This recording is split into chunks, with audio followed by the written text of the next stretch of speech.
Puerta a la conciencia divina. En 1983, un equipo de científicos profundamente piadosos llevó a cabo un experimento radical, en un centro de investigaciones no revelado. Los científicos habían teorizado que un ser humano sin acceso a los sentidos o formas de percibir los estímulos, sería capaz de percibir la presencia de Dios. Creían que los 5 sentidos habían nublado nuestra conciencia de la eternidad, y sin ellos, un ser humano realmente puede establecer contacto con Dios a través del pensamiento. Un anciano que dijo no tener nada por qué vivir, fue el sujeto de la prueba como voluntario. Para purgar todos sus sentidos, los científicos realizaron una operación compleja en la que se cortaron todas las conexiones de los nervios sensoriales hasta el cerebro mediante cirugía. Aunque el sujeto mantenía la función muscular completa, no podía ver, oír, saborear, oler o sentir. No tenía la posibilidad de comunicarse ni de percibir el mundo exterior, quedó solo con sus pensamientos. Los científicos le monitoreaban mientras hablaba en voz alta sobre su estado de ánimo tan mezclado. Arrastraba las palabras y pronunciaba frases que ni siquiera se podían entender. Después de 4 días, el hombre dijo que podía escuchar voces ininteligibles dentro de su cabeza.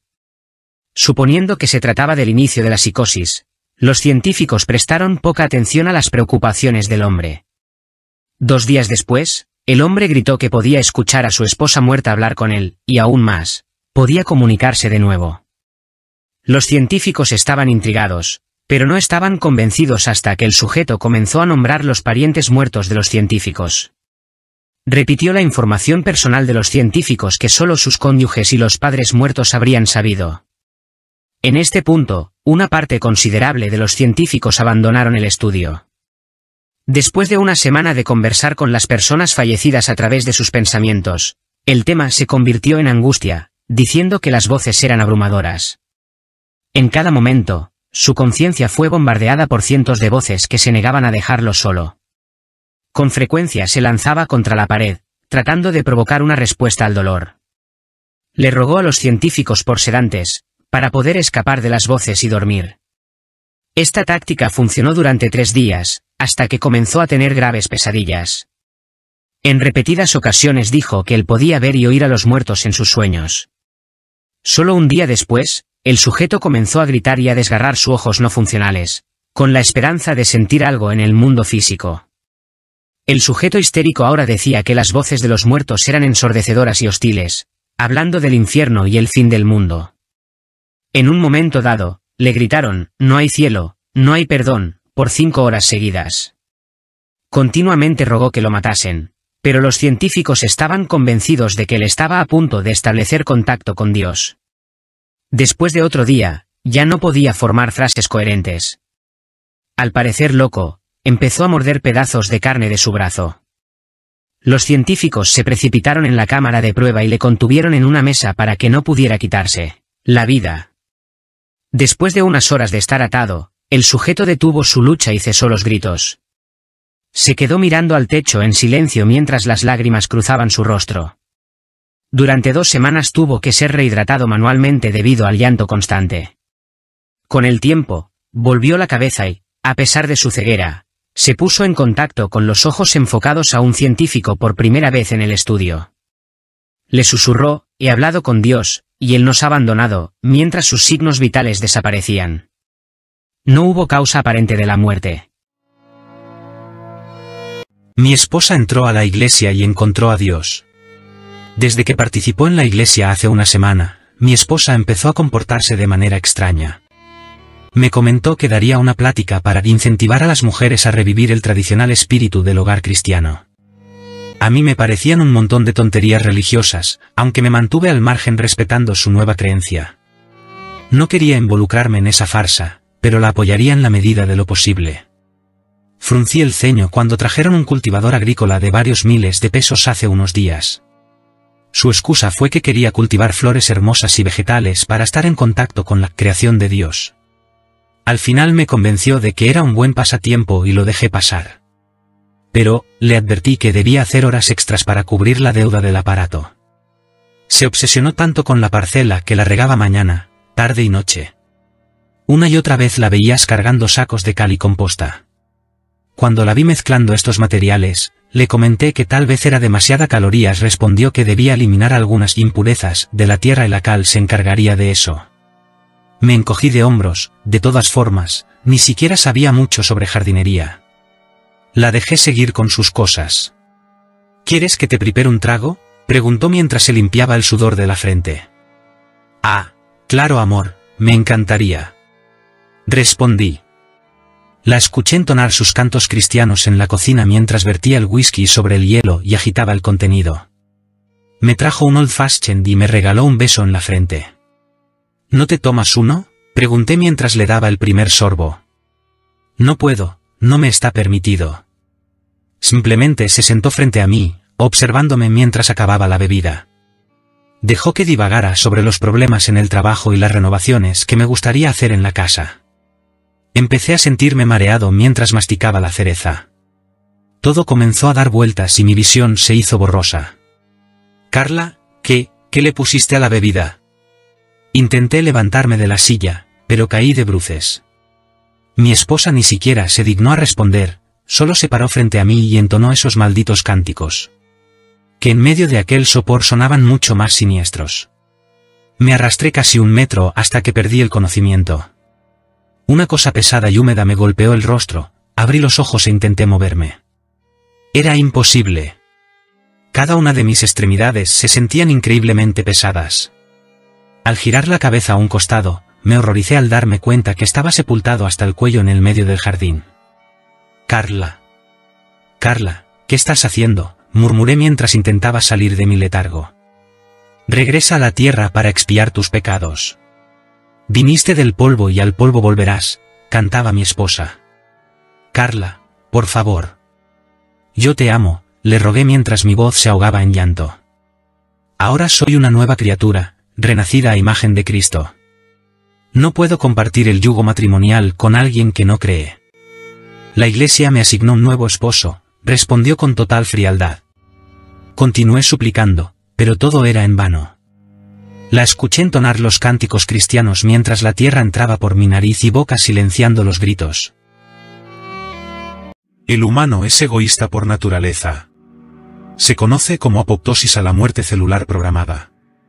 Hablando de organismos pluricelulares, se trata de un mecanismo regulador que permite el crecimiento de células nuevas una vez que las células viejas se desgastan o ya no resultan útiles. En efecto, también es la razón principal de la transitoriedad de la vida. La apoptosis continua produce mutación y fragmentación del ADN, así como pérdida del volumen celular. En simples palabras, la apoptosis es la culpable de que la vida envejezca. Sin embargo, frenar este proceso es un arma de doble filo. Cuando una célula se olvida de la apoptosis, sigue funcionando y dividiéndose. Olvida su muerte programada y esto lleva a que más y más células jamás mueran. Ahí ya aparece el cáncer. Parece irónico, pero la inmortalidad celular conduce a la muerte del organismo. A la ciencia le tomó décadas, pero finalmente descubrió el secreto de la vida eterna. Encontraron una forma de privar a las células de la apoptosis. En esencia, una vez que se vuelve a secuenciar la persona no envejece jamás. Al mismo tiempo lograron frenar el proceso de división celular, impidiendo así el desarrollo de tumores o células cancerosas en el organismo. La humanidad alcanzó la inmortalidad, pues las células de un cuerpo jamás se descompondrían por su cuenta. Se logró el equilibrio perfecto de estabilidad celular. Sin embargo, el humano es egoísta por naturaleza. Y para eso la ciencia no tiene cura. La clase adinerada de Estados Unidos compró los derechos exclusivos de secuenciación del ADN. En consecuencia, los científicos aumentaron el costo del procedimiento a niveles irracionales. Entonces, la élite mundial buscó que las personas confiaran en lo que tenían para ofrecerles. Nadie hizo nada por el calentamiento global y abandonaron todo el financiamiento a las energías renovables. Mientras la élite se apresuraba a acumular dinero para vivir indefinidamente, todos esos problemas empeoraron con el paso del tiempo. La luz solar empezó a quemar, el incremento en los niveles del océano arrasó con ciudades enteras. Y millones de especies necesarias para el ecosistema simplemente desaparecieron. Poco a poco, la Tierra se volvió un lugar inhóspito para todo aquel que no pudiera comprar un refugio especializado. En otras palabras, la ahora élite inmortal. Los ricos deseaban tanto la inmortalidad, que obligaron a los científicos a acelerar el desarrollo. Esto quiere decir que se saltaron toda clase de ensayos clínicos. Y pasaron por alto un importante efecto secundario en esta secuenciación. Uno que los científicos advirtieron muy tarde. Cuando la élite logró que la cura fuera inalcanzable para el humano promedio. Como las células no envejecen ni se reemplazan, las enfermedades no tienen cura. El organismo se volvió incapaz de producir células para combatir agentes patógenos. Cualquier lesión era para siempre, los cortes o contusiones seguirían sangrando por siempre, la conmoción cerebral jamás desaparecería y un miembro fracturado jamás sanaría.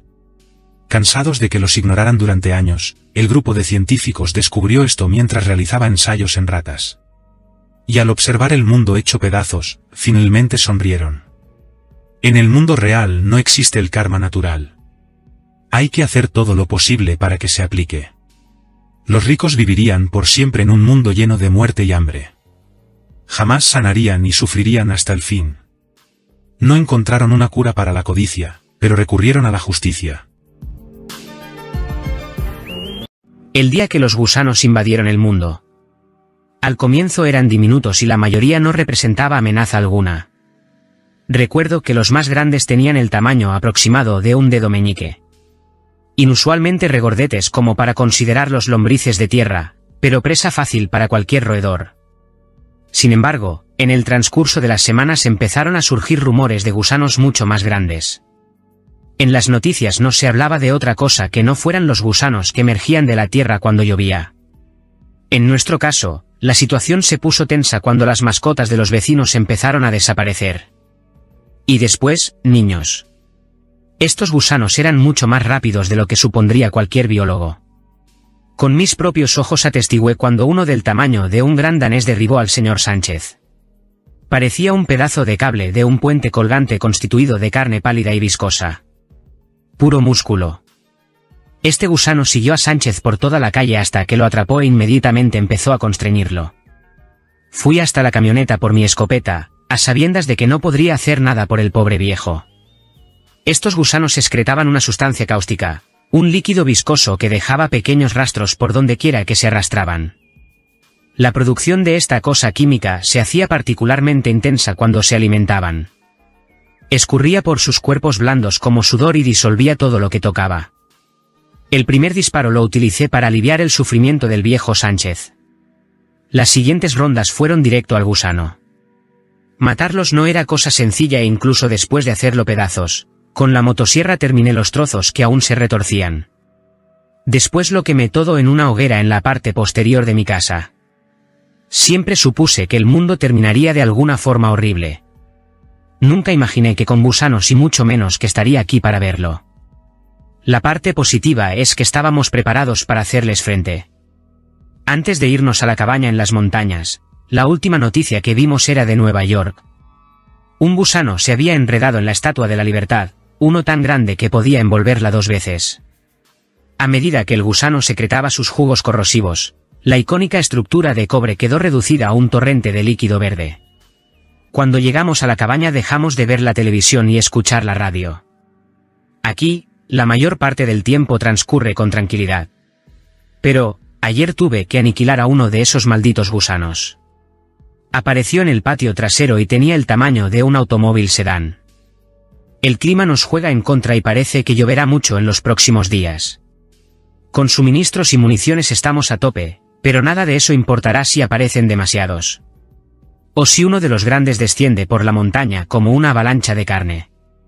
Si la situación se pone grave, intentaremos alcanzar la costa.